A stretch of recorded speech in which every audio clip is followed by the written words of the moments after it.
Midyear Outlook 2026, still riding the wave. Welcome, everyone. Sonu, good to see you as always. Welcome to the latest Glass Half Full. Sonu, I just looked the quote up.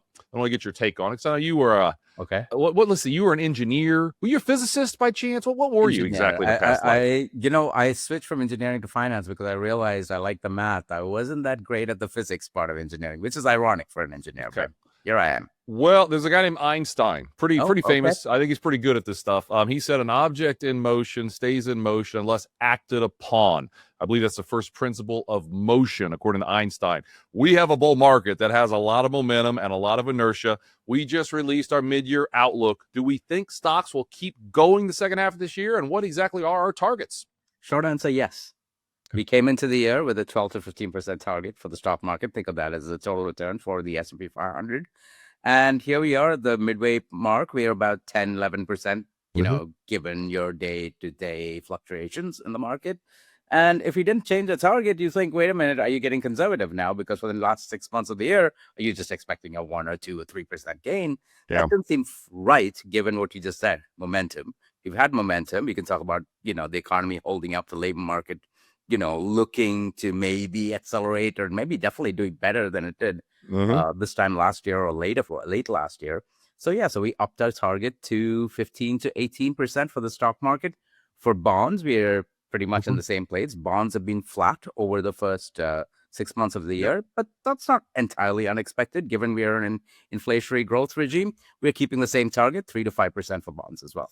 Well said. And again, listeners might remember 6 months ago when we released our official outlook to start the year, it was riding the wave, and we're calling this still riding the wave. And, I know we would make this a little quicker. Please feel free. And, hopefully your financial advisor sent you the outlook, and there's different places we've shared it. And in the comments below on the YouTube channel, we'll have links to the actual, 25, 30 page report. You can dig in there.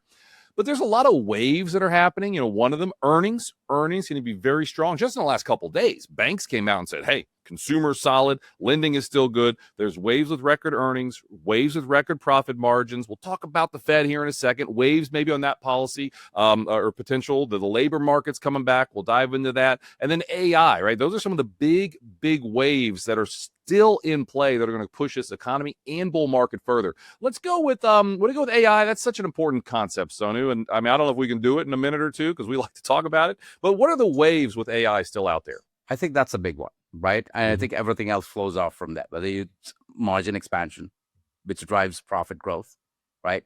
And usually you think, oh, that's a market story. It's not. The AI wave is a macroeconomic story. It's a story of the economy. Over the last 5 quarters, GDP growth has clocked in about 2.1%, which is okay. It's slightly below trend. It's not great shakes, but more than 45% of that growth, average quarterly growth rate, has come from investment spending, from businesses looking to get into the AI or ride that AI wave, right? It's hardware equipment spending and software spending. That's the macroeconomic side of things that we see. Now, the other side is, one person's spending is another person's, revenue and profits, especially in business investment, right? So all of that flows to all these, this massive surge in earnings that we're seeing and a big surge in forward-looking earnings. It's not just backward-looking earnings, which is what we get during earnings season right now, but it's also forward-looking earnings. And what happened over the last 6 months since we started the year when we released a full-year outlook, at that time, companies said, we're going to spend about $500 billion this year on Capex, AI-related Capex. Right. That's over $700 billion now. Next year, and you think, maybe that's because they're going to spend less next year. No. They're going to spend another $900 billion next year. That's each year we're going to spend 2.5% of GDP. And this is not the GDP of the Maldives. No offense to the Maldives. It's the GDP of the largest economy in the world.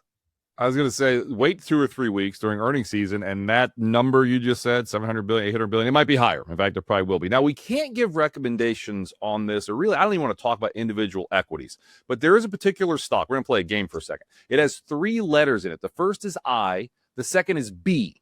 I'm not going to give away the third. You might be able to figure it out. Hopefully, compliance is okay with what I'm doing here. This particular company, let's say hypothetically, had a really rough day recently.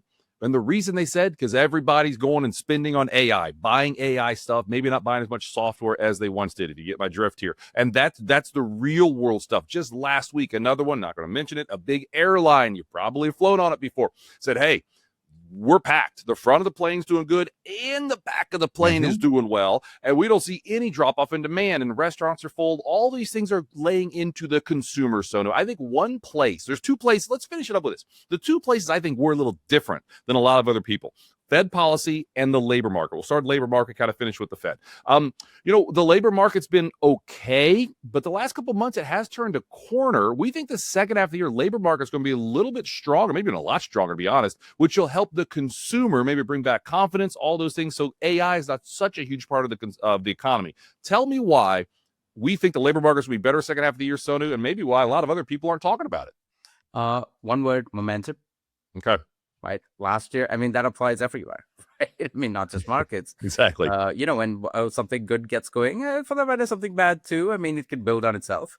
Last year, here's a stat. Last year, the economy created an average of 10,000 jobs per month. Wow. We were, the labor market is looking concerning. Middle of the year, towards the end of the fall of last year, the unemployment rate was rising to 4.5%. It was at 4.5%. Mm-hmm. When we started the year, though, I would argue that we were seeing a turnaround. And we argued for that, going to your point about us being different from everybody else. We said, the labor market may not be as bad as everyone thinks it is. And it turns out over the last few months, we've averaged 110,000 jobs a month. Now that may be getting revised and things like that. The unemployment rate has fallen to 4.2%. That is historically low. That is good for the economy, because 70% of the economy is consumption. Where does consumption come from? Incomes. If more people are getting jobs, wage growth is hanging in there. It's pretty solid. We'll talk about inflation.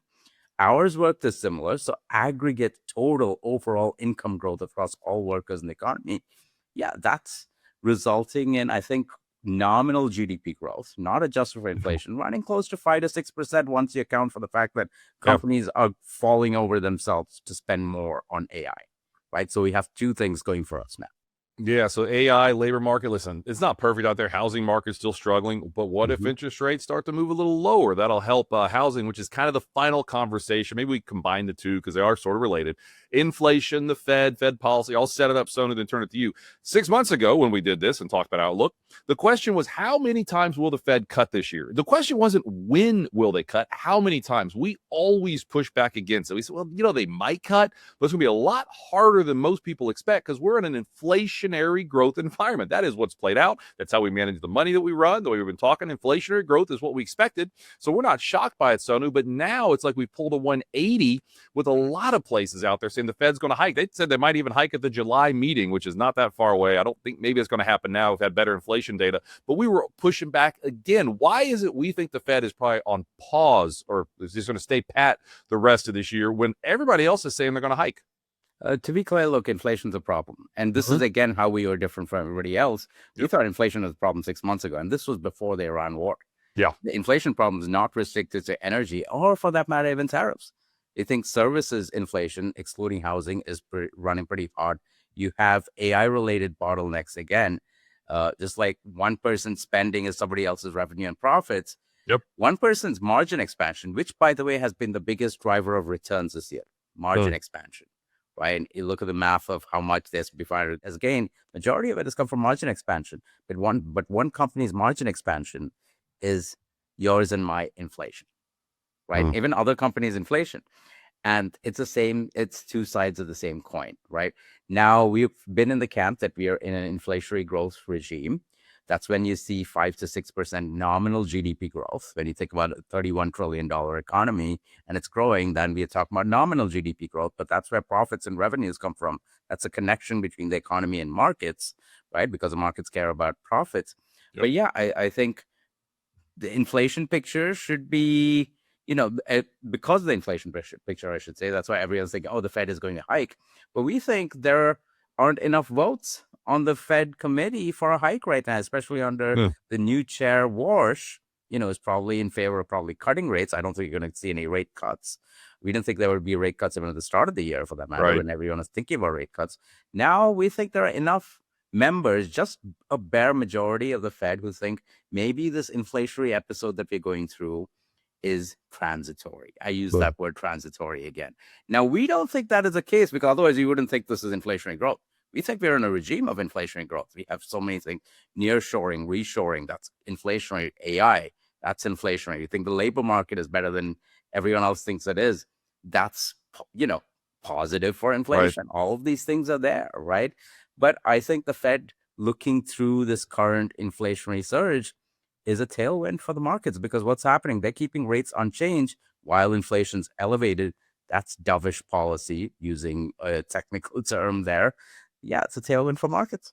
Love it. I think we've kind of really hit on our mid-year outlook. Again, go look at the comments below. We'll have a link to that full report. I guess we'll wrap it up like this. It's been an incredible year. Stock market gained about 10%, right? S&P 500 did, I guess, ballpark middle of the year. But, look around the globe. Most places around the globe, specifically emerging markets, thanks to AI and some commodities, have done very, very well. Small caps are up 20%, mid caps up ballpark 15%. There's a lot of things doing well. And listen, the volatility is real. Volatility is a toll we pay to invest. It's a midterm year. Don't think this is going to be some easy couple months, August, September, October. We're going to have some scary moments. We're going to have something that comes out of the blue that nobody really saw coming, and the market's going to go down. That's how this works. But the underlying pinnings of the wave that we have been riding is still real. But when you have on a wave, you kind of wipe out, you get back on that on that surfboard and keep going, and that'll happen. That's okay. But we're going to continue to do these glass half full videos every single week. When we get knocked off the board, we're going to keep doing these videos. And when we're still going, making new highs like we are right now, we're going to keep doing these videos. Everyone, it's been a lot of fun doing these all year. I really appreciate everyone watching these. Again, check out the report in the comments below, and we'll see everybody next week. Take care. Thank you.